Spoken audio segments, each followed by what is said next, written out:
Hello, everyone, and welcome. And wow, what a reception for this webinar. We are really blown away and humbled that everyone that is joining us today is taking the time out of your busy schedules to listen and learn. Thank you. I'm Shannon Piper. I'm Director of Marketing Communications here at Lexipol, and I'm very pleased to welcome you to our presentation today. We're going to be talking about the duty to intercede, and this is a bedrock concept for many law enforcement agencies, most law enforcement agencies going back decades. But it's also sort of deceptively simple. You know, when we take the concept of the duty to intercede and we apply it to real life, what exactly does it mean? When should someone intervene and how? What does the law say? How does a less experienced officer navigate that very thorny situation, one that could have a negative effect on their career? And how do leaders, most importantly, build a culture that supports interceding without pitting officers against one another?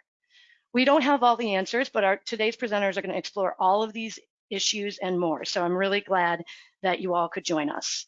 And before we delve into that presentation, I want to go through a few housekeeping notes. We are recording our presentation today, and anyone who's registered will receive a link to the recording by the end of the day today. And you can feel free to share that as well and revisit the presentation as needed. You are all joining us in listen-only mode, but we do want to hear from you. Please feel free to submit a question at any time using the question field in your webinar console. We've got a packed schedule, but we're going to try to get to as many questions at the end as we can. We are also providing a certificate of attendance today. You'll receive that. That'll be in a separate email from the recording link. So just watch out for that. And if you have any questions about any of these housekeeping notes, if you don't receive your emails, just reach out to us. You can reach us at webinars@lexipol.com.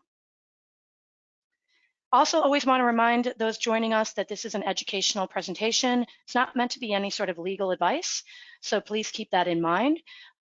We are also going to be using at least one video today, and we just want to remind you that this is used as an example, and we're not using it as a way of judgment for any particular issue.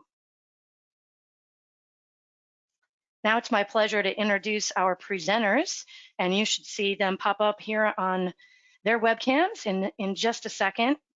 Chief Mike Rinaldi retired in 2016 after 10 years as chief of the Glenville Police Department in New York. And we are very lucky to have him come to Lexipol after that. He serves with us here as a program manager, helping agencies implement Lexipol policies, as well as a whole host of other responsibilities.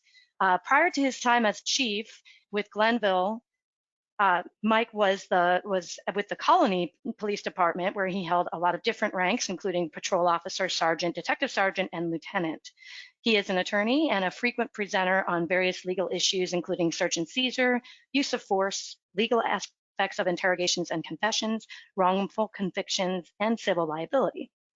Mike is a graduate of the 2009 FBI Mid-Atlantic Law Enforcement Executive Development Seminar, and he's also a certified law force science analyst. Laura Hello, Scarry. everyone. Hi, Mike. Sorry. Laura Scarry is a partner with Diano and Scarry, and she is also an attorney here at Lexipol. Laura served as a police officer for the city of Lake Forest, Illinois, from 1986 to 1992, and since then she's built her law practice, where she represents police officers, supervisors, and agencies. And the claims that she covers includes excessive force, deadly force, search and seizure, malicious prosecution, failure to train, duty to protect, police pursuit, in-custody deaths, and racial profiling. So the whole gamut of a lot of hot button issues in law enforcement. Laura, as well, is a certified force science analyst.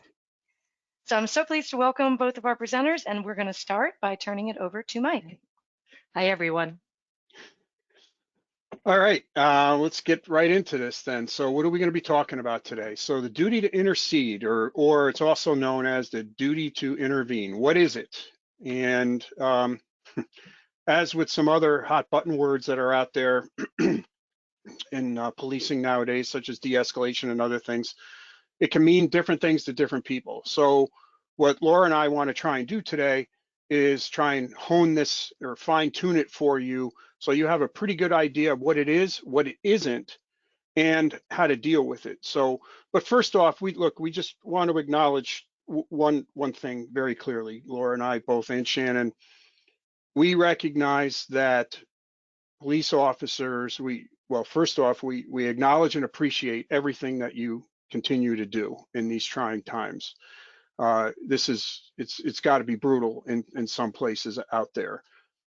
But the point is that there are millions of police citizen interactions every year, and those typically go very, very well. Everybody's happy, or at least at the very least, the use of force is minimal, right? It's the extreme, not the norm. So we first want to acknowledge that. Now, with that said, part of continuous improvement, part of learning is to become a better police officer and a better organization, is to focus on those little areas that can develop in problems. That's what we're going to be doing with you today. So we're going to give you an explanation of what the law is. We're going to go through some sample policy language. And it's again, as I said, it's difficult to specifically define. So therefore, we're not going to be able to come up with very specific, in this case you will do X, in this case you will do Y. It's just not possible. And if you're not used to that in the law yet, that means you've been a police officer since yesterday. So, that's just the way things are. So, but we will get into and talk about a more expansive view of how to deal with it. So it's not just about this, the law, this is what the law requires, this is what your policy requires, do it. What we're going to try and blend into this is a means of communication and that you can use every day. We'll be going through this with you to not only just deal with this particular issue, but to improve your overall agency and your performance. And very, very importantly, to watch out for each other. So for those of you watching this, we may just be reinforcing all or some of what you already do. For others, you may not, for whatever reason, like what you're hearing, and you may feel you shouldn't have to change. Can't help you. If that's your attitude, we're just going to be perfectly blunt through this, because this is a very important topic. If you're not willing to look hard at yourself and at your organization and see if there are some areas that you can improve, then this webinar is not for you, okay? If you're not willing to do that. We are not, Laura and I are not the experts on everything here by any stretch of the imagination. We are going to give you our thoughts for you to absorb and apply, consider, and we hope that you will leave this today with something that will be a benefit to you and your organization. And with that, I'm going to turn it over to Laura. All right, thanks, Mike. First of all, I want to say, just like Mike, thank you to each of you for being with us today. We know how valuable your time is, and we respect the time you are giving us in attending this webinar. And we are hopeful that each of you will find some value in what we are presenting today. Now, during this webinar, as Mike alluded to earlier, we're going to be referring to certain terms to describe a police officer, a corrections officer, or a police supervisor's obligation to stop another individual, co-worker, from engaging in unlawful activity or taking action in violation of department policy. We may use the terms to describe this obligation interchangeably. For example, I personally have rarely used the term duty to intercede, so you may hear me refer to that obligation as a duty to intervene. Some courts and attorneys may refer to this obligation as bystander liability, to refer to the officer that is standing by. You may also hear the concept referred to as a duty to protect. Also, it is important to note, particularly for purposes of this webinar, that the legal duty to intercede may not be the same as a department policy requiring officers to take certain actions. From a legal perspective, the duty to intercede or intervene requires a plaintiff in civil litigation to establish and prove certain elements before an officer can be found civilly liable for violating that plaintiff's statutory or constitutional rights. Additionally, department policies may impose or require officers to step in or take more actions that are not necessitated by the law and/or court decisions. In other words, a violation of department policy may not also be a violation of the law. That being said, Mike and I will be discussing both aspects, the legal aspect first, and then department policy. We will then discuss what I consider to be the most important aspect of this webinar, what a duty to intercede looks like from a very practical standpoint.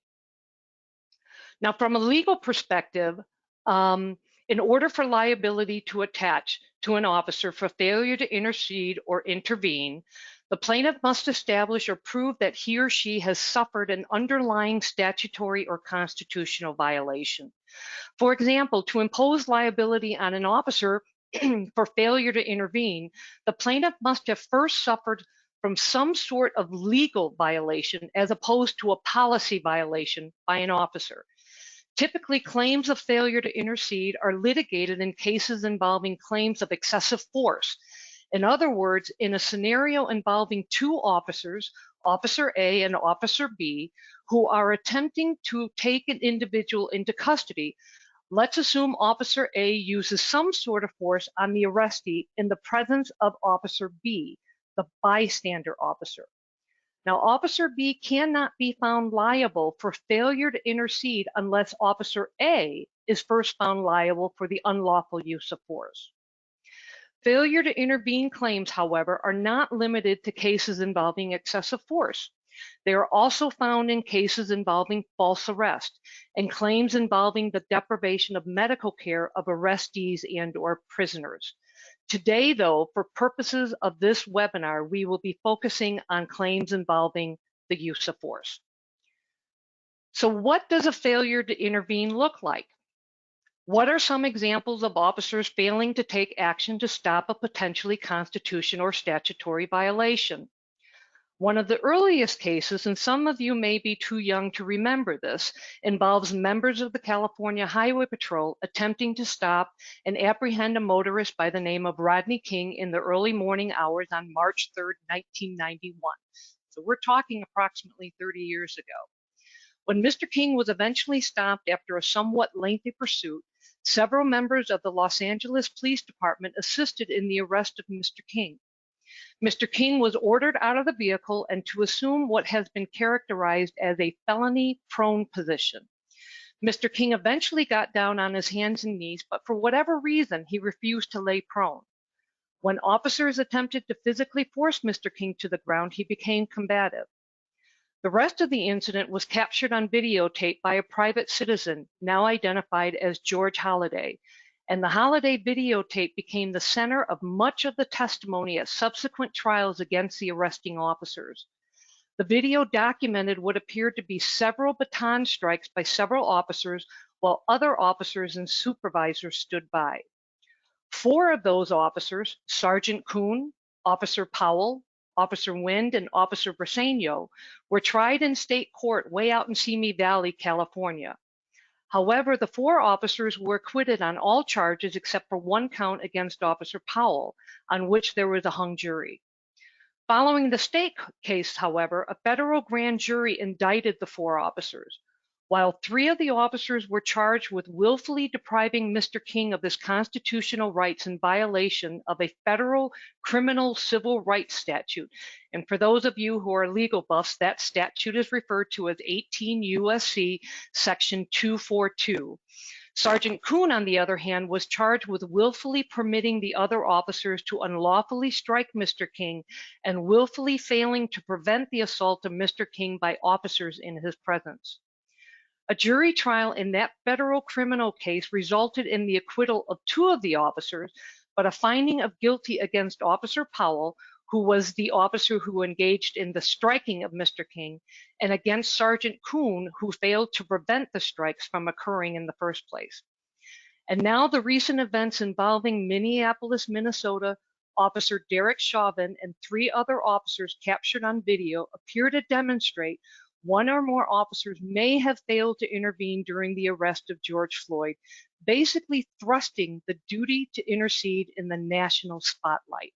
And it is because of this particular incident that we believe it is necessary to have a meaningful discussion on an officer's duty to intercede or intervene. Now, it is true, we do not know all of the facts of what transpired during Mr. Floyd's arrest.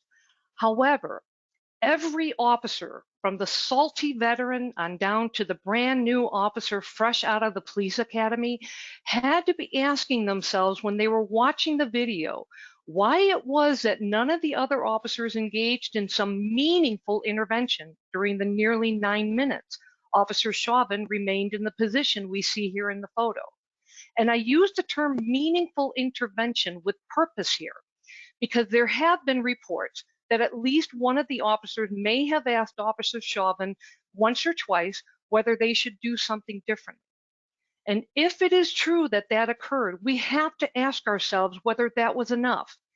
Even so, you will hear from Mike and I later in this presentation what a meaningful intervention might look like. Now, we want to be clear that while Mr. Floyd's arrest and subsequent death brought this issue to the limelight, the duty to intervene has always been an essential issue, and yet it has been a source of confusion at times. And this latest incident underscores the need for reminders and training regarding this very important issue. Now, the duty to intercede, if you can go to the next slide, Shannon. The duty to intercede is not just limited to our law enforcement officers. The duty also applies to our corrections officers in our county jails and our various state corrections facilities. So what does that look like? Well, I recently read a court opinion from a Pennsylvania district court denying summary judgment to 2 corrections officers who were involved in the transportation of 2 inmates from one corrections facility to another. The inmates were wheelchair bound and they were handcuffed and shackled. There were no seat belts in the van, but there was a box of straps that was left in the van. They were not used, though, because the officers could not figure out how to use them, nor had either of them received training on how to transport wheelchair-bound inmates. Recognizing that they were going to be transported without the use of safety straps anyway, the inmates vigorously complained but were told to simply hold on to the wheelchairs during transportation. Well, you can anticipate what happened.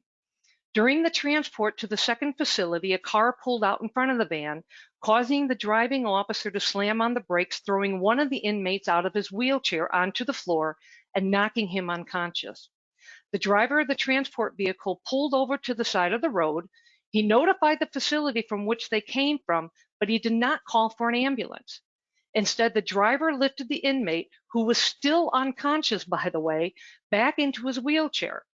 The driver then continued to drive to the second facility, but the second officer was now sitting in the back to hold on to the unconscious inmate to keep him in place in his wheelchair.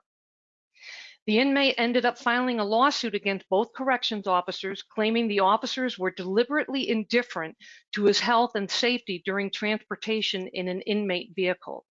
The plaintiff inmate placed the primary responsibility on the driving officer because he was the driver of the van, while claiming that the second officer had a duty to intervene to ensure the driver did not jeopardize the prisoner's safety. The court in this case denied the officer's motion for summary judgment, and unless this case settles, the matter will proceed to a trial. And we will provide the name of this case at the end of our materials for those of you who are interested in following this case. Now, going to the next slide, from a legal perspective, the Federal Circuit courts define the duty to intervene similarly, but with slight or minor variances. I want to spend just a few minutes discussing examples from some of the Federal Circuit courts to demonstrate what the law is regarding the duty to intercede. In the Second Circuit, where Mike practices and which covers the federal district courts of New York, Connecticut, and Vermont, a police officer is under a duty to intercede and prevent fellow officers from subjecting a citizen to excessive force and may be held liable for his failure to do so if he observes the use of force and has sufficient time to act to prevent it. Now, the next slide, in the Seventh Circuit, where I practice and which covers the federal district courts from Illinois, Indiana, and Wisconsin, in order for liability to attach to a police officer who allegedly fails to intervene, a plaintiff must prove the following. An officer alleged to have committed the primary violation used excessive force on the plaintiff. The defendant or the bystander officer knew that the first officer was or was about to use excessive force on the plaintiff. The defendant or the bystander officer had a realistic opportunity to do something to prevent harm from occurring, and the defendant bystander officer failed to take reasonable steps to prevent harm from occurring, and then finally the defendant's failure to act caused plaintiff to suffer harm. Note that for liability to attach for the bystander liability, the plaintiff must prove the underlying constitutional violation, in this case excessive force, before the defendant officer can be found liable.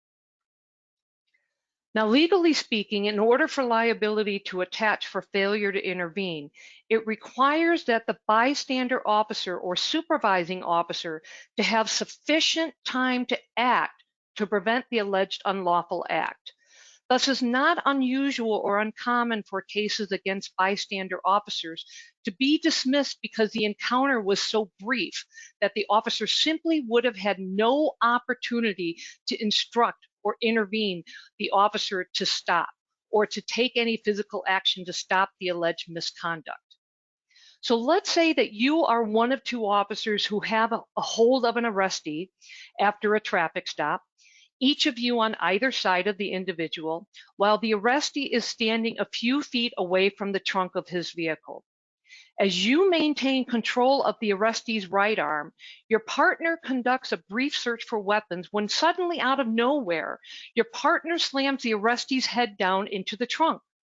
And let's assume for argument's sake that there was no lawful basis for the head slam. Because it was so sudden and unprovoked, you had no realistic opportunity to attempt to prevent the attack, and it is unlikely that you would be liable for failure to intervene.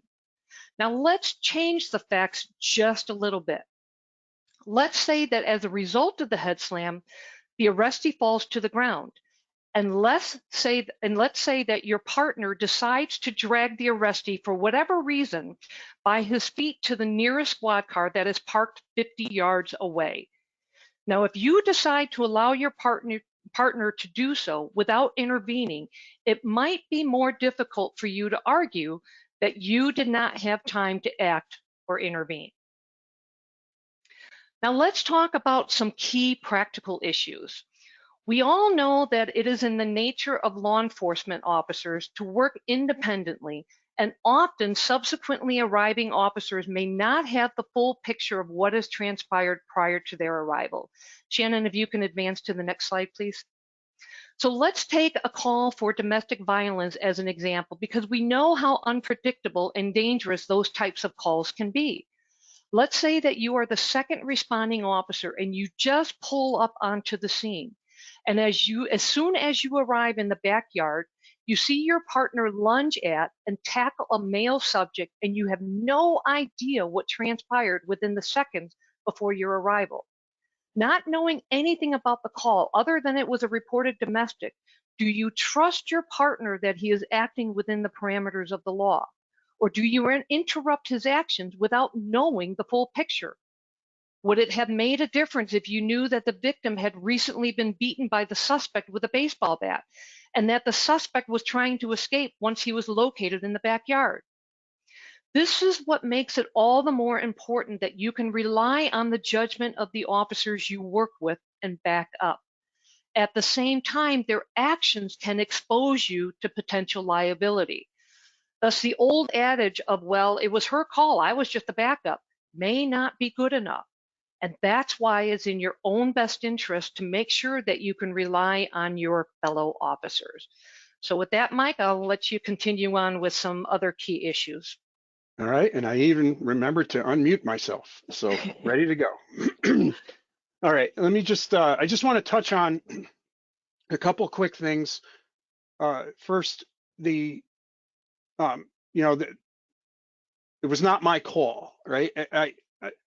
I've been involved with law enforcement for basically my entire life. I started adult life. I started college taking criminal justice when I was 17 years old. I was a cop at 22, and now after just about 40 years, I'm still involved with law enforcement. So I know I've heard that phrase. Well, I don't know. It was his or her call. I didn't handle that way.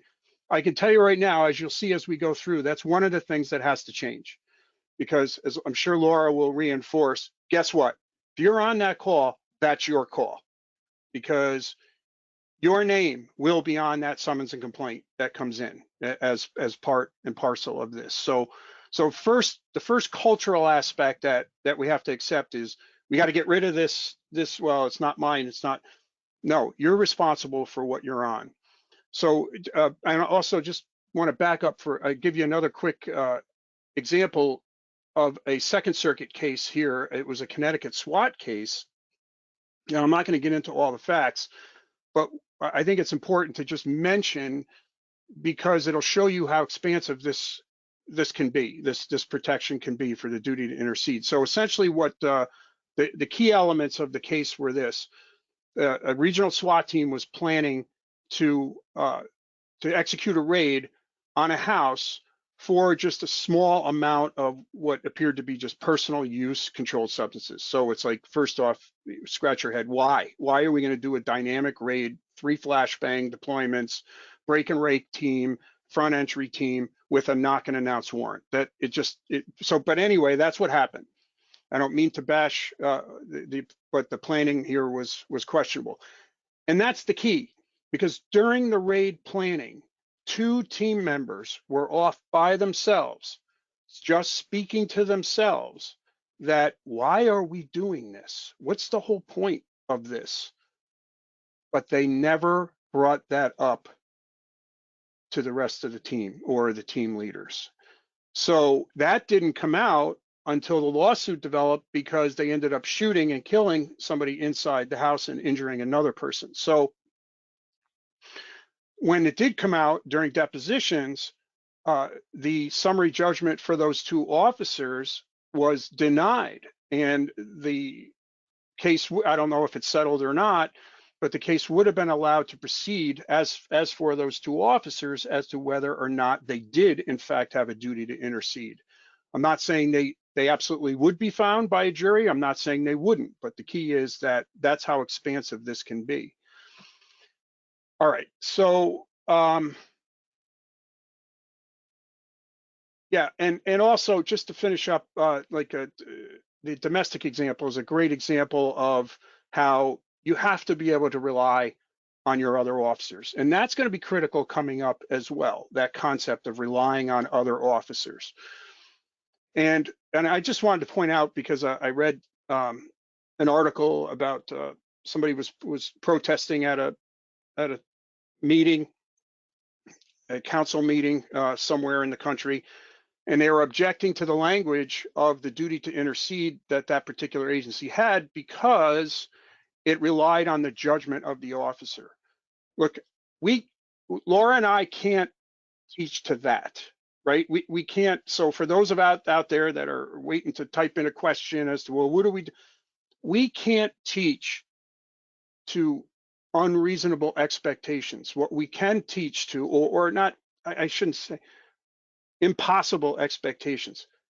This, of course, just from what Laura has explained from the law, of course this has to rely on the second officer, if just call it that for efficiency's sake here. You have to rely on that officer's judgment. And that's what we're trying to do, is give you that ability to understand what the responsibility of that officer is. So anyway, I hope that made sense. But so what we need to do is, some of the key issues here are that need to recognize when other officers need what I have been calling in my classes a tap out. Because I also want to mention one thing, at least from my perspective here. Anything that I'm going to be saying for the rest of this has been in my classes long before Memorial Day of 2020, right? And they have been, because these are important concepts. and but they are directly on point with this particular topic and how to understand it. So you'll see what I mean, but basically the tap out, borrowing from wrestling, it's time. Look, I got it. I'll take over from here, and we'll get into some more examples of that in a few minutes. But and then this other phrase that has always annoyed me, it is just a matter of time. So something happens, something bad happens, an incident occurs, and in many of these, when you watch the video, now some videos are officers acting appropriately, but people just don't like it.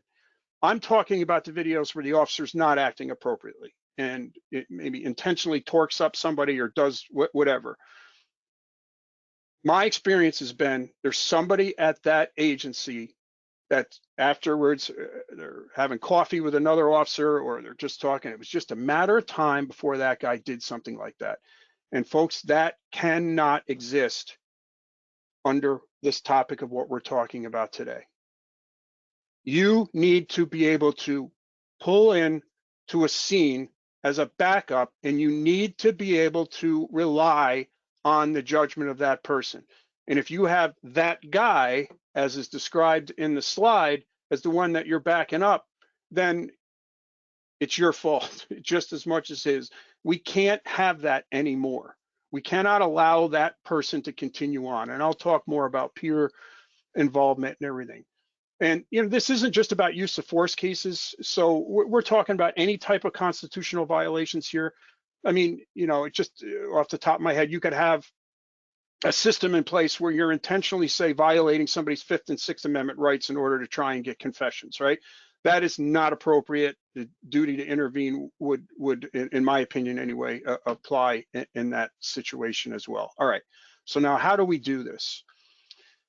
So the first, now let's just talk about policy. So this is just, of course it's Lexipol, and we have our product placement in case you guys haven't noticed out there. So I don't mean to make light of the subject, but we have to relax and learn, right? So anyway, this is our language from Lexipol's law enforcement manual, and it is entirely consistent with everything that Laura has said. I'm not going to read it to you. You guys can do that for yourself. But that it's clearly beyond that was objectively reasonable, and that language is designed to capture that reality that you have to some extent rely on what another officer is already involved in, right? And then and Laura's example was great of now it can come to a point where you cross the line. And then just quickly, Laura mentioned, I'm trying to advance the slide, Shannon. That's a little bit wound up here. This is the corrections version of the policy. And again, from the legal standpoint, we have the Fourth Amendment that for law enforcement and pre-sentencing and commitment, and we have the Eighth Amendment. Both are applicable to constitutional protections that we're talking about. Okay, now let's talk about how do we deal with this. This is a concept that this concept, Shannon, if you could just go on to the next slide, of crew resource management. So what this is, back in the 70s, I believe it was, and early 80s, studies of airplane accidents started to reveal time after time some startling causational factors.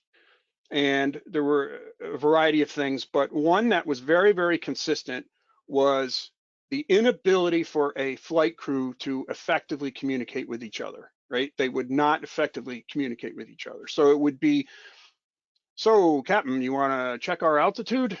And altitude's fine. Okay. Hey, how about our altitude, right? Ineffective attempts at communicating with each other. And it would lead to CFIT, controlled flight into terrain, which is essentially taking a perfectly good airplane and crashing it into a mountain or the ground. Not generally a good thing. So crew resource management was developed and is in use. Any of you that have flown in any commercial airline, or for those of you in the military that have flown on military planes, they use this. This is used across the United States. Crew resource management. It's also now, I believe, called threat error management. But essentially what it is that when it comes to the safety of the plane, the crew, and the contents of that, the people and everything else within, the most junior person on a crew has a voice. So if that person speaks up, states clearly and effectively what the problem is, and the problem is not rectified by the person that's in charge, then they essentially have a two challenge rule. And then after that, so Captain, you're dropped 100 feet. Captain, you need to rise. We're 200 low. No response. All right, I have the plane. I am in charge. That's effective communication and response. In terms of what we saw in with the Floyd case, one of the officers did, from what I heard in one of the videos, attempt to at least suggest that shouldn't we get him up? But folks, that's not efficient communication. I have been a police officer since 1984, and from my entire career, even back in the late 80s, let me tell you, things were much different than they are. Training, everything is so much more different now. It's clear to me that you cannot keep a person down like that for that long. That has been the way what we have been taught for decades. So effective communication to prevent that controlled flight into terrain that occurred there is, hey, we need to get him up. He's controlled. We need to get him up. No, he's staying. We need to get him up now. No, he's staying. All right, guys, let's get him off. Let's get him up and get him medical attention. That's effective communication, and that's what has to happen. Now, I am not talking about this in just these rare instances that something comes up. Every day, this is something that can be applied. How you handle yourself at a domestic case, or how you handle yourself here. Because think about this. This is not just, look, it's very, very important to protect the constitutional rights of people. It's very, very important not to do things to injure people. But I also want you to understand what this is about and what the rest of this presentation is about. It's about saving yourself too, right? That's what's important here. And that's what you have to understand, because once again, as I said, that is your call, as these officers now know. And again, I don't mean to focus just on that, but communication between peers is important. You need to be able to say and have the confidence. So I'm not just talking about duty to intercede here. It's, hey, after a call's over and everything is safe, pulling another officer aside. I don't care about the seniority and whatever, and saying, look, I had a problem with what you did, because you've not only put yourself at risk, but you put me at risk. Here's what my problem is. If that person doesn't want to accept that, you did what you were supposed to do. But for hopefully there's some people of rank that are on this call and will recognize that what I'm discussing here, what this ability to communicate with each other, has to be encouraged from the top all the way down. You cannot just say, all right, you guys just go figure this out. This is something that's very, very important. Shannon, next, please. So medicine, crew resource management has been adopted in medicine too. I'm not going to spend a lot of time on this, but what I like, this is one from one article I found on it a couple of years ago, and these are 4 essential elements of this one model. These are the tenets of it. There's a team responsibility for the care of the patient, right? So for us, there's a team responsibility for the care of the people that we're dealing with and ourselves and yourselves. A belief and understanding of fallibility. And one thing I start out all my supervisor school classes with this is, if there's anybody in this room, I got a room full of 25 typically brand new sergeants. If there's anybody in this room that thinks they know everything they need to know to be a supervisor, you should give up your stripes right now and go back in your car before you hurt somebody, because we're all fallible and there's no possible way that everyone can know everything that you need to know to do the complex job that you all have. So you have to understand that you're fallible and accept it. Peer monitoring. And that's what, later on I'll finish up talking about redundant systems. That's what I want you to think about. You're a backup essentially for each other.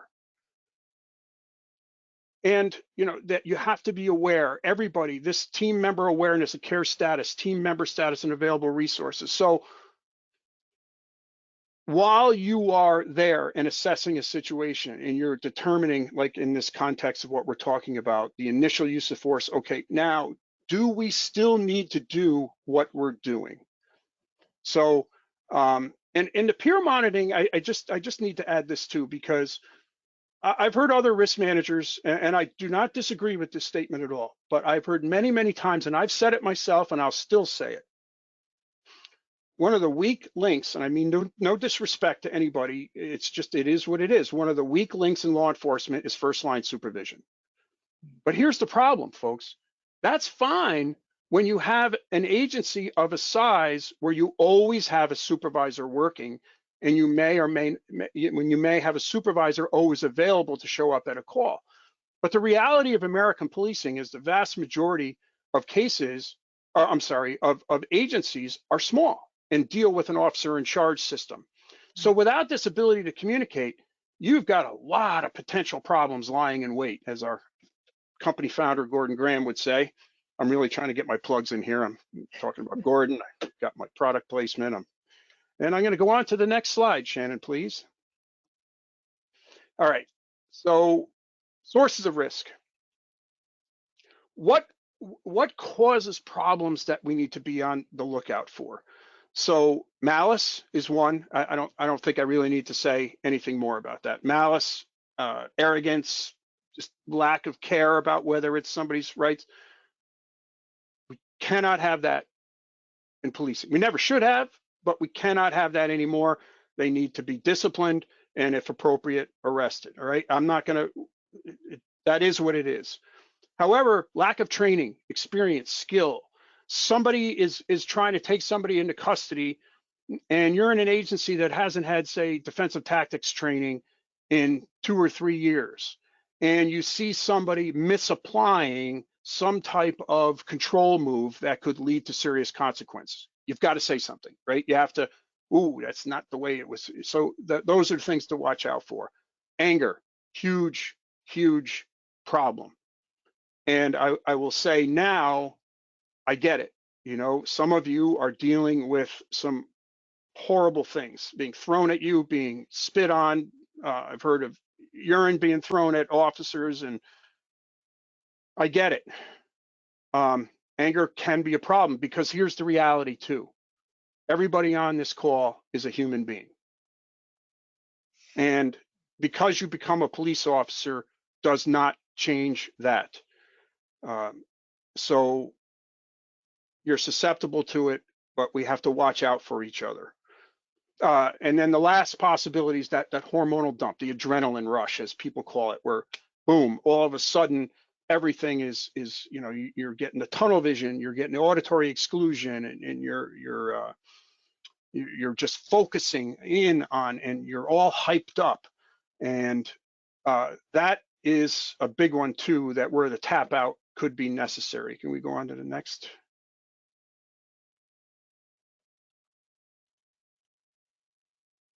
And okay. All right. So legitimacy, another thing I like to talk about. Legitimacy is not only is it legal, but it's the right thing to do. So when I was a police chief, and if I was looking at something that I got, say, a personnel complaint, or we've got a notice of claim, or whatever it was on a lawsuit, and every once in a while now, as doing some expert witness work, when I look at a case, what I want to see is, or I want to look at these elements of solid legal foundation. Where was the officer in a place where they had a right to be and doing what they had a right to do? And did they do it safely?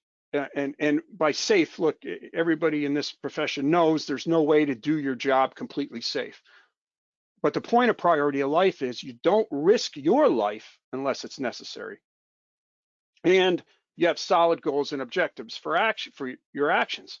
So like back to the case, the Connecticut case that I talked about, Teresa, they were going to do a dynamic raid, which I, as a former SWAT member, did lots of them. So I fully recognize the risks that are involved with them. And as a matter of fact, I have a completely different attitude toward those now, and did throughout the end of my career. But was it worth putting the officers and the persons within the house at risk for that small amount of controlled substances? And the reality is, in my opinion, no, because the priority of life should not have allowed it, even though it was legal in the sense that they had the warrant. So, but again, this is not just about intervening in a person's rights. I'm sorry, interceding into a situation where somebody's rights are being violated. You got to look at this as kind of a symbiotic part of the way you do your jobs. And if you follow this, if you have effective crew resource management and communication, and you follow this concept of legitimacy, and you talk to each other when you have time, the rest will just work itself out. Laura, did you want to add anything in there? No, I agree. Yeah, I just want to say, it's kind of a simple concept, but, just because something is lawful or is legal, if there are non-law enforcement officers, and let's be real, okay, the people that are sitting on the civil juries that are deciding your fate in a civil, liability type of case, they're non-police officers. So as an attorney, I'm always asking non-lawyers, what they think about certain fact patterns.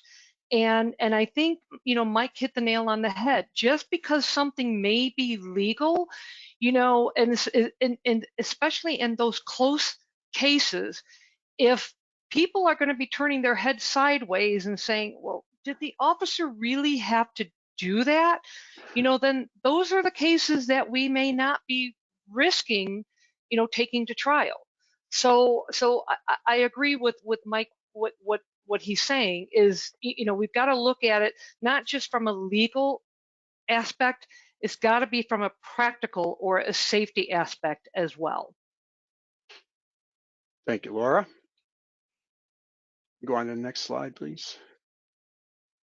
So again, I'm going to repeat it, but you got to talk to each other, and it has to be effective communication. No hint and hope, as it's called, where, do you think we should get them up, or you think you should check your altitude? No, it is clear, definitive, or even if you're still in the fact-finding mode, you get there. Do you need to keep him there? Do we need to keep doing this? What am I missing here, right? Ask questions and try and get more information if you can. Because as you'll see in a few minutes, sometimes, and you should know this, sometimes you just get caught up in things. I talked about anger before. Think about something that just popped into my head here. Think about how many domestics you've been to, and you see behavior from people that is just completely irrational. And it's from high emotional involvement and anger, and they do stupid things. Things that, again, in under normal circumstances, a person of certain education or certain whatever, it's normal, their normal life, they would never do what they do. Think about that. Well, guess what? You're susceptible to that too. If many of you are dealing with extra shifts, you're tired, you have issues to deal with at home, you can get caught up in this too, and just because of this anger and adrenaline and everything, do things that would not normally do. When that happens, you need help. You need somebody to be your redundant system and pull you out of it. and and have respect on both sides of that, meaning try to do it as professionally as possible, but afterwards realize that, you know what, I needed that. Thank you. Thank you for doing that. And, you know, and then you be there for somebody, because when it comes right down to it, I talked about airline crews, right? I talked about, say, a surgical team in an operating room. And now you out on the street dealing with people. Put yourself in that plane or in that operating room or on the other side of those police officers or your family, a family member. What do you want them to be doing? Do you want them to be hinting and hoping, or do you want them clearly talking to each other and being those redundant systems? The reality is sometimes we are human and we just need help. Go on to the, and there's just a couple books that I just quickly going to reference here that I found useful. Thinking Fast and Slow by Daniel Kahneman, and then Daniel Coleman, Emotional Intelligence. And just specifically, I'm taking a small part of parts of the books to just go through a very quick analysis of certain types of behavior. So go on to the next one. So Kahneman talks about system one. So essentially what he brings up is this, he has a really good way of taking a very complicated process that happens in your brain and breaks it down to this system one, as he calls it, response. There really is no such thing in your brain. It's just his way of describing it. But it's fast, it's intuitive, it's emotional, it's heuristic based, it's based on your learning. So you rely on that when you're responding to rapidly unfolding and stressful situations. So, you know, and this is the nature of police work. Sometimes you don't have all the information you need. So therefore, what you see is all there is, and you have to react to that. Just a very, very quick example, driving down the road, something that happened to me years and years ago. I detect movement out of my peripheral vision, and I can tell it's going to pass in the front of my car. I slam on my brakes without thinking. It was fast, intuitive, heuristics based on all my years of driving experience. And I watched a plastic shopping bag blow across in front of the car. Woo, I saved it. However, what was the risk that was involved, right? The risk could have been, what if it was a child or an animal or something? And then he describes system two as the ability to think and use discretionary time. Huge, huge area. When you have discretionary time, folks, and you have time to plan out a response to something, talk to each other. Be that devil's advocate, which should have happened in Teresa case. Can I just say something here? Why are we doing this? Can't we consider another alternative? Like, let's just take him off if he goes to work. Let's take him off on a traffic stop or do something and then go back and execute the search warrant or something along those lines. So, all right, next slide. I just want to try and make up a little. So this is just a quick, a little diagram of this. And Coleman, in his book, talks about the same kind of thing as a system one response, but he calls it the amygdala hijack, right? That's what causes you to slam on your brakes when you detect motion coming in front. Or as a police officer, that's why you determine that there could be a threat when somebody's rapidly coming forward out of their waistband, right? You detect that because of your training and experience, that becomes a heuristic-based response. So what happens is, as you can see where the stimulus comes in on the right-hand side and then splits where there's a sign where it says the thalamus there. And that's kind of like an emergency pre-screen device to determine whether or not there's a threat that's going to harm the body. That's what causes you to react quickly, your amygdala. And then the stimulus continues on through the frontal cortex, which takes longer, and that's when things finally catch up. So let's show a couple quick examples here. So Shannon, if you could fire that up, and I'm going to kind of talk through this as soon as, it'll just take a second here, folks, for it to boot.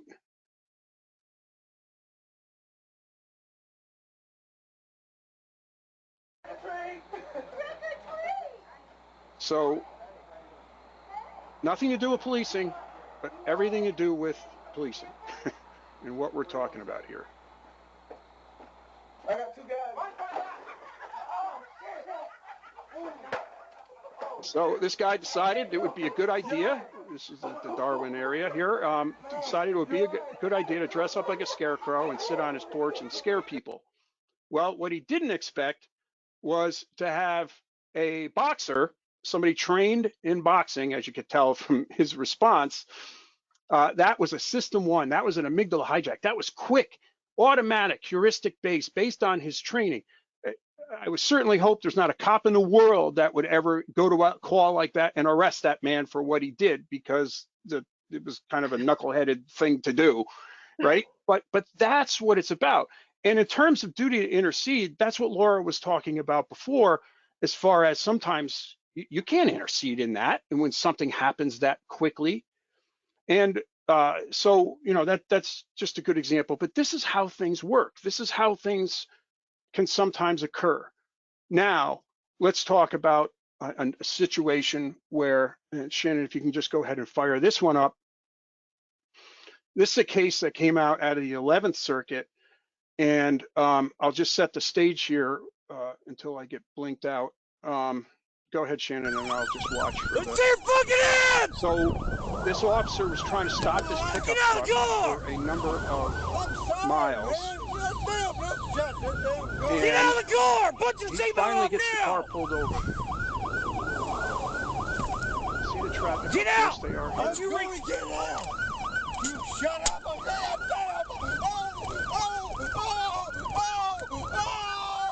Get out now! Stop it! Get out of the car! I'll give it to you again! Get out of the car! Okay, Shannon, you can go ahead and you get the gist there. And go ahead to the next slide, please. All right, so let me just set the stage here, because I'm going to humanize this officer here, because it's important to understand what happened here. Because again, we're not perfect. Nobody's perfect. So he's for several miles, he's on a divided highway trying to pull this pickup truck over, and it won't pull over. Then finally, and it's driving erratically, and then finally it crosses over a grass median, and it ended up right on the shoulder of the road to oncoming traffic. So this is you know, as the officer was watching this, he probably thought he was watching a disaster about to happen. So I can understand why the officer would get pumped up. But here's the reality of what that did. Is, you know, the adrenaline dump comes in, you get tunnel vision. If you heard the siren, this is a huge clue. So when you're an officer backing up somebody and pulling up on a scene, some of the things you can watch for to be able to judge whether or not this person needs a tap out. The siren was on. There was no Doppler, so that was his siren. So what it means is slammed on its slammed it in park, got out of the police car, ran up to the pickup truck, left the siren on. So that's a clue that tunnel vision has kicked in, and he's in an elevated emotional state. He's screaming. He's deploying the taser, and essentially what happened with this case was summary judgment was denied to the officer, and it was allowed to proceed to trial. Again, whether it did or not, I don't know, because even though the initial deployment of the taser may have been justified, it's been case law for a long time now that you need to give somebody the opportunity to comply in between cycles. So point being, I get it, that can happen. I'm not justifying what happened to that man. It turned out he was a diabetic, but I'm not justifying what happened to that man. That's not my point. What my point is, these are the things you have to watch for. And now if you're that second officer in, you need to come in, as we used to train with the tactical team, grab them by the shoulders. Listen, I got this. Let me take over. I got this. Because the reality is sometimes that's just what you need to do. In other classes, in other webinars, we talked about the contact and cover and how sometimes one officer's just not getting through, right? It's not effective with this particular person. So you need to switch roles and allow that other person to do it. So again, it's about being professional. It's about respecting the fact that sometimes you need help. And if you were the second officer in on this case and you pulled that officer out, when that officer came down, I would hope that you can develop a culture in your agency where that officer will say, thank you to that officer. I just lost it, and prevent a problem from happening to the man and prevent the rest happening. So look, it's all about being a redundant system, folks. I mean, look, there's a lot of material. There's a lot of issues here. And we only have an hour or so to do it, which we're just about at now. So, but I just want you to please think of and keep that phrase in mind, that you're a redundant system for your other officers. You need to care for each other. You need to care for the people that you deal with, and you have to try and keep people out of trouble. And the reality is, if you have those problems lying in wait, if you have those officers that it was just a matter of time, you need to get rid of them. We can't do this anymore. You have to be on the same page. Hiring, for those of you, for administrators out there, do good background investigations. And if somebody has left another police department, really find out why before you hire them. If you're in a system that does not have certification. So, watch out for these hormonal dumps, as I call them, the anger, the lack of experience, training, that could identify an organizational problem, which means that if another officer may have reacted the same way under those circumstances, it's not the individual, it's the organization that needs to address the problem.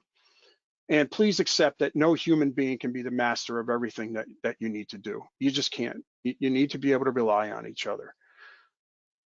So, to wrap it up, if you do not have a duty to intercede policy, you are really lacking. Shannon, I believe we can supply sample language for people, customers or not. At least I hope that's the case, because I just said it. No, absolutely. We'd be very happy to provide that. And in fact, it's on the slides. So, oops, yes, it's like one of those times where I needed to tap out because I started talking before I really encourage you to sit and talk to each other about this. And if you don't want, again, this is our suggestion to you. This is not gospel. This is not, we're not, again, the experts on this, but I can tell you, with 40 years essentially of my life dedicated to law enforcement, I truly believe this.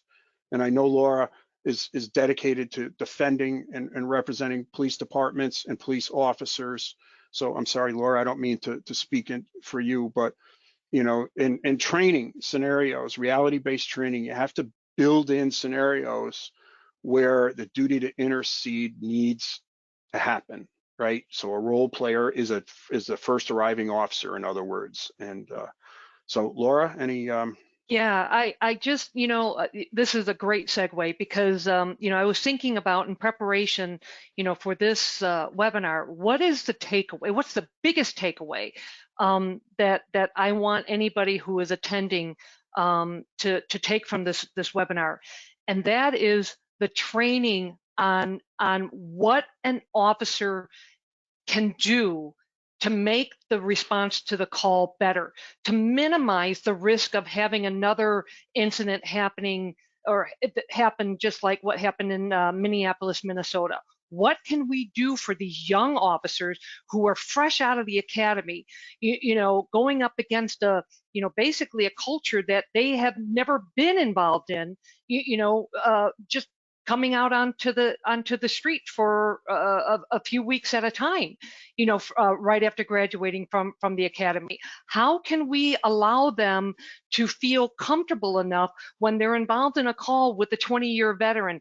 Hey, I don't know that this is a good idea, and say something about it, and not be looked at or reprimanded or chastised for calling into question something that may not be appropriate, whether it's unethical, whether it's immoral, and whether, quite frankly, it's unlawful.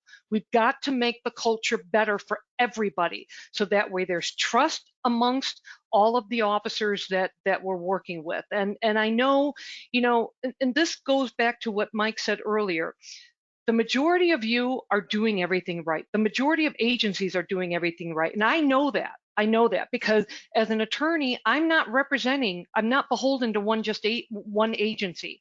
I have represented hundreds of officers, perhaps thousands of officers, and hundreds of agencies. And I know I've seen that our agencies are doing everything right. But some of them, we can do better. And I think we need to work on building a culture of allowing officers to, feel that it's okay to tap on the shoulder of somebody else and say, "Hey, I got this." And anyway, I don't mean to belabor the point, but there we are. Laura, if I can just tag on to that, you bring up a really good point. And I still teach recruits in basic school.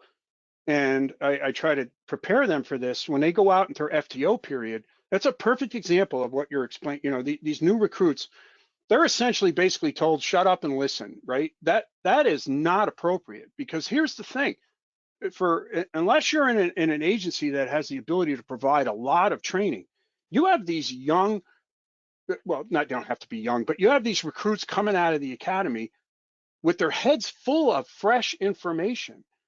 And they're going to be riding with an FTO that may not have had, say, legal update training or whatever for years. So it's what you need in that car is a culture where you can say, well, can I just, as the recruit, can I just throw this out? This is what I learned. And oh yeah, oh who told you what? Okay, what was the context? Oh, all right, I wasn't aware of that, right? I mean, that FTO thing can be a two-way street. And again, It's about respect. So anyway, sorry, Shannon, we're absolutely no apologies needed. This is fascinating. And sorry, I think for me, one of the key takeaways is really this idea that we need to think about the concept of duty to intercede, not just as a once in a career type thing or a crisis level situation, but really weaving it into the fabric of the training. You were talking about the FTO introductory period, all of that stuff, and thinking about it on an average day-to-day sort of basis, which in my mind would make it a lot easier when you have to take that leap and really make that decision to intervene. So we're getting a ton of questions. We're gonna hold. There's still a lot of people on the line. So for those of you who are willing to stick around for a little while, we'll take just a few questions, and then the rest of the questions I'm going to go ahead and deliver them to Mike and Laura after the presentation. There's a lot, so I can't guarantee we'll be able to respond to all of you, but I will get your questions to everybody. We are going to try. We will try. And I'll flip back and forth between these next two slides. This slide has a link where you can download the presentation. We're going to put the recording up there later today as well. There's going to be a case law links and some other articles and such that you can get there. And then you have their contact information too. The first question I want to get to, because there's been so many questions around this concept, is yeah, and I'm sorry if I'm putting you on the spot, but does the concept of the responsibility to intervene apply to other than sworn? So we had questions around probation, parole, volunteers, chaplains, explorers, medics, and non-sworn security officers. So I don't know if you have any thoughts about whether whether there's a responsibility there as well. Ooh is right. Well, I mean, when you think about it, the source of the protection derives from the Constitution of the United States through the 14th Amendment and the Due Process Clause and all that. So if you have government action, That's right. I don't know, Laura, I'm winging it here. If you have government action, you've got it. I'm going to say that there's an argument to be made that it would apply, because these concepts are not just, 1983 cases are not just brought against police. It's might be one of the more Mayors, common. Yeah, board yeah. of So, trustees, um, anybody that works for the government. yeah. So the best we can do, I think. Well, here's the thing. I think the short answer is yes. Because especially, we're talking about the duty to intervene. We're talking about, civil liability against law enforcement officers, and generally that arises, under the Section 1983 type of litigation. So I'm just gonna, add on to what Mike, alluded to. For the most part, yes. If you've got a government actor, whether it's a police officer, a probation officer, a code enforcement officer, then yes, more likely than not, the duty to intercede or intervene is going to apply. And also, just to add on to this, understand that we could have just done the legal and policy requirements of duty to intercede today, and it would have taken us 20 minutes. Right. Right. So, this is more, we tried to make this more encompassing, and it's about effective operation. It's about keeping each other safe. I mean, And doing what's right. yeah, and doing the right thing for the people that you're dealing, whether it's a customer service, a retail thing, you don't want people treating other people poorly. It's about doing the right thing for the right reasons. So, yeah, I mean, Yeah, great. So you went over the policy language that Lexipol has, Mike, and we had a question about where it belongs in policy. I know Lexipol includes it in the use of force policy and does not separate it out. I believe that's true. Can That is either one of true. you talk a little bit about why and also maybe address a little bit about why it is a succinct paragraph within a policy, and it's we don't go into endless pages of policy language around this concept. you want to go first, or you want me Sure. to? No, I can go first. So the duty to intercede, I can just tell you from my own personal experience, litigating hundreds of civil rights cases in both state and federal court for the last 25 years. Typically, whenever we see a duty to intercede claim, it's attached to a claim under the Fourth Amendment that the defendant police officers utilized excessive force. And so whenever there is such a claim involving one or more officers, then it just gets tacked on to the excessive force claim.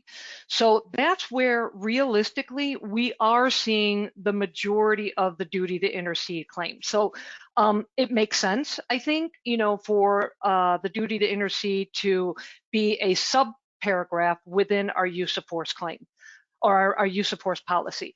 But as I indicated earlier on in the presentation, the duty to intervene, and Mike, you mentioned it as well in a practical context, the duty to intervene can take place in a false arrest case. Let's say that there are multiple police officers that assisted the original officer on a traffic stop, and then the original officer makes an arrest, and then you've got three other officers saying, well, wait a minute, what did the person do? Why are you arresting him? Well, because of X, Y, and Z, and let's say it's not a violation of the law. Well, I suppose those three other officers, they can be sued for their alleged failure to intervene. Possibly the false confession type of scenario. And we certainly do see it in the deprivation of medical care type of context. Right. So can the mantra or the policy of requiring intervention, can it be placed in other parts of the policy? Certainly. And so it depends on the agency. We always recommend that that the agency work with legal counsel to determine the best placement of these types of or that paragraph.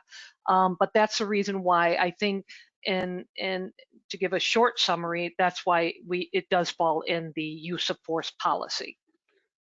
Yeah, and this is strictly my take on it. I can't speak. Laura, you've been involved with our policy development a lot longer than I have, and my role is not huge in that area. So, but I think it's very appropriate in the use of force policy for the reasons that I talked about in the second half of the webinar with the hormonal dump and the that high emotional state.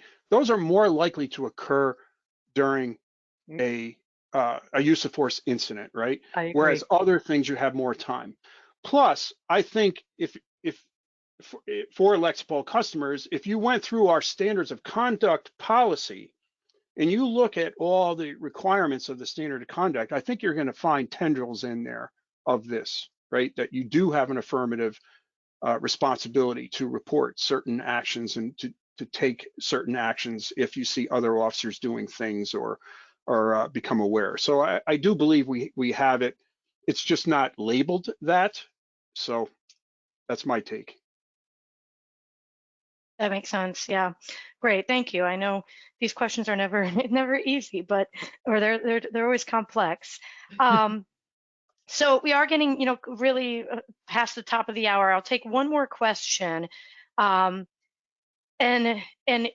it's related to rank. In the eyes of the law, does rank matter in terms of who's interceding? So if you have an officer who is supposed to, is there still the same duty for that officer to intercede as a supervisor, or especially if they are interceding on, in a situation involving a supervisor?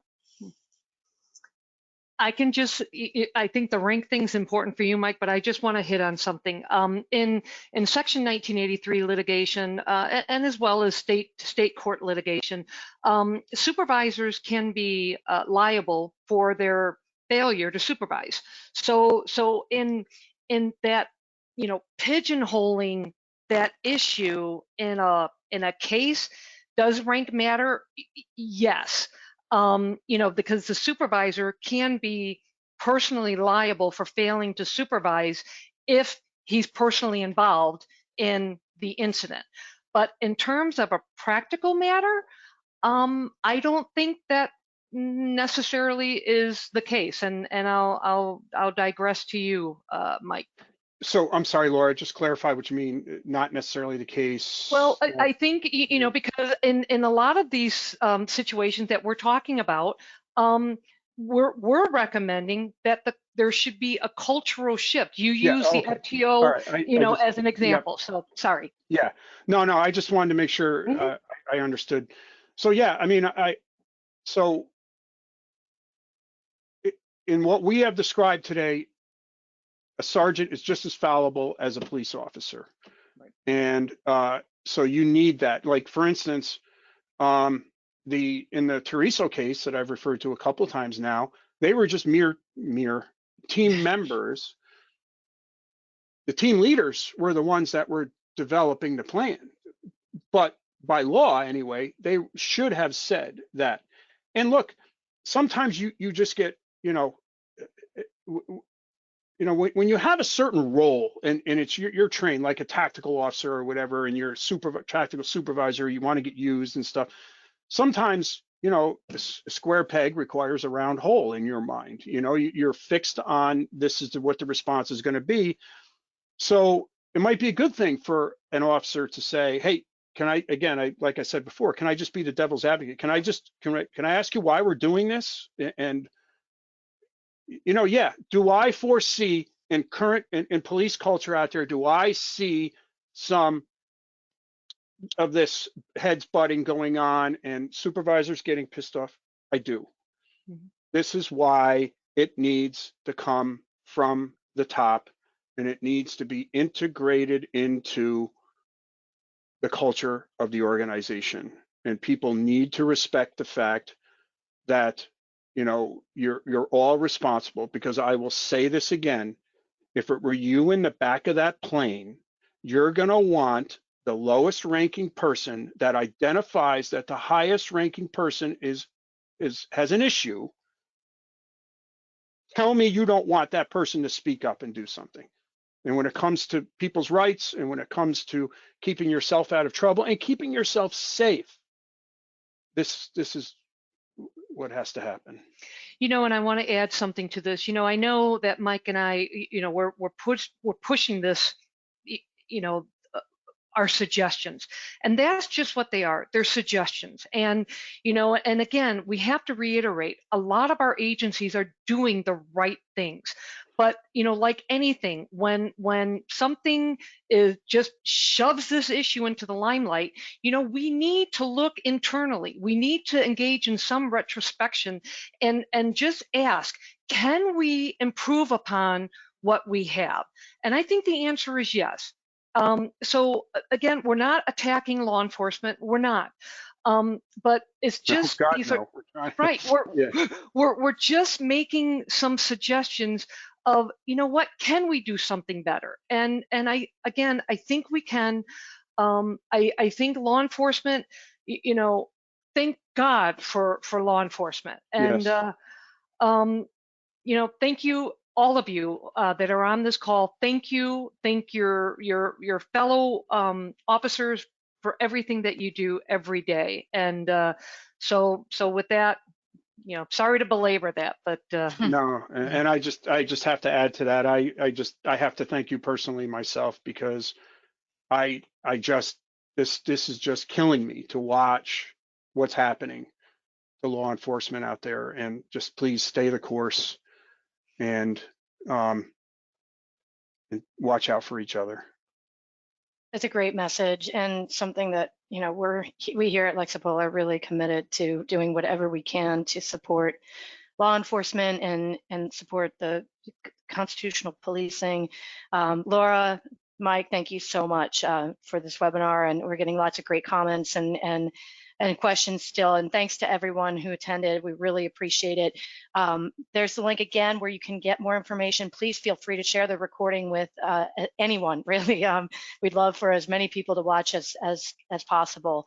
And if you have comments, you can always reach us at webinars@lexipol.com. Thank you very much, and I really hope that you'll join us for another event soon to be announced. So thanks very much, and have a great day. Take care now. thanks everyone. Thank you.